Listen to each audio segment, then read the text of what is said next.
خلينا ناخد الكابتن طبعا حكمنا الدولي الكبير السابق كابتن جهاد جريشه يفيدنا اكتر في الامور الفنيه دي. كابتن جهاد مساء الفل.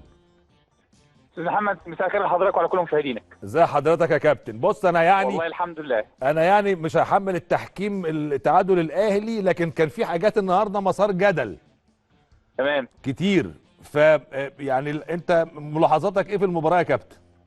خلينا نتكلم واحده واحده على احداث المباراه التحكيميه. اولا الهدف اللي تم الغائه للنادي الاهلي، الفار رسم الخطوط، حط النقط بطريقه صحيحه ورسم الخطوط بطريقه صحيحه، وبالتالي المساعد لما احتسب تسلل في الملعب كان قرار صحيح، والغاء الهدف كان قرار صحيح. لما الخطوط اترسمت بطريقه صحيحه طلع القرار اللي هو الغاء الهدف قرار صحيح.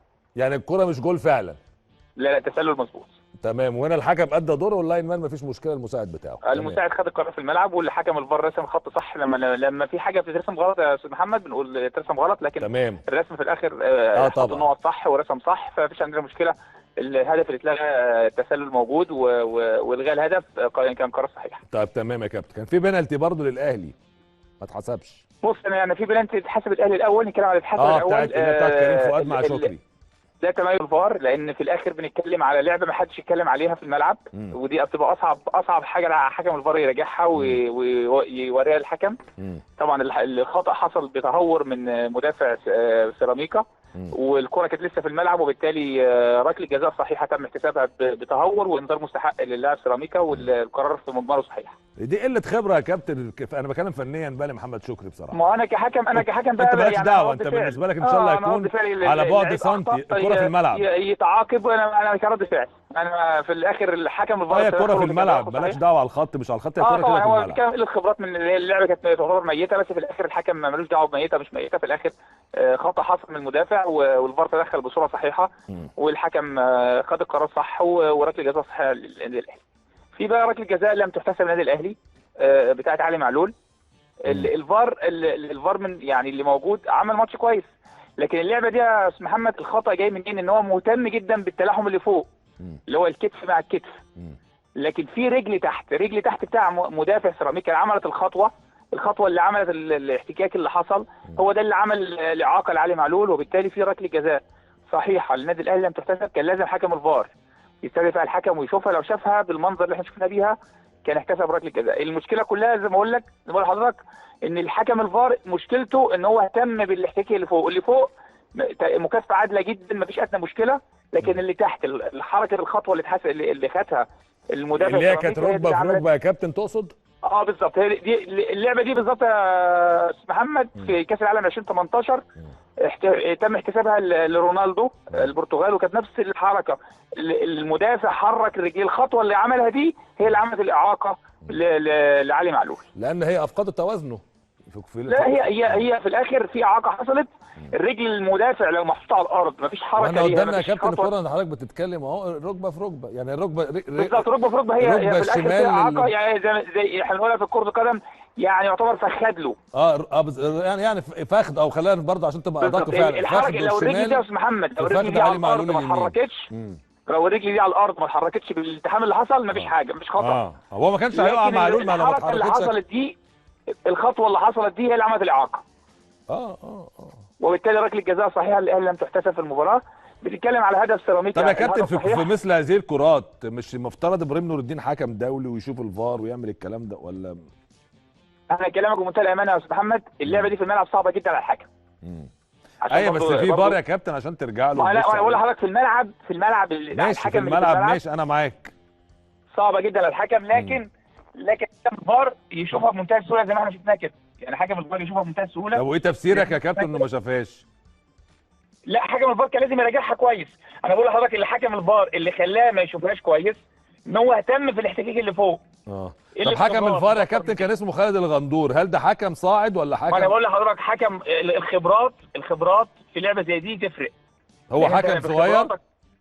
حكم طبعا لسه ما صفرش في الدوري الممتاز خالد، واي نعم حكم فار كويس، لكن اللعبه دي كان لازم يهتم بالرجل، يبص على التفاصيل اللي حصلت، لان لازم تفاصيل اللعبه اللي حصلت دي في ركله جزاء صحيحه لم تحتسب للنادي الاهلي. طب سؤال، هو خالد الغندور ما بيحكمش دوري ممتاز في الفار؟ لا ما صفرش دوري ممتاز لسه. ما هو صفرش بيحكم يعني، ما حكمش تاني. ماتش يعني ساحه يعني. لا ما صفرش في دوري ممتاز لسه. انما بس حكم حطه كحكم فار. فار. اه حطه كحكم فار. فالخبرات برضه في لعبه زي دي طب عايز يا حكم كابتن بس خبره هو اللي يعني يقدر طب وده كلام. يقيم الصوره. المتكلم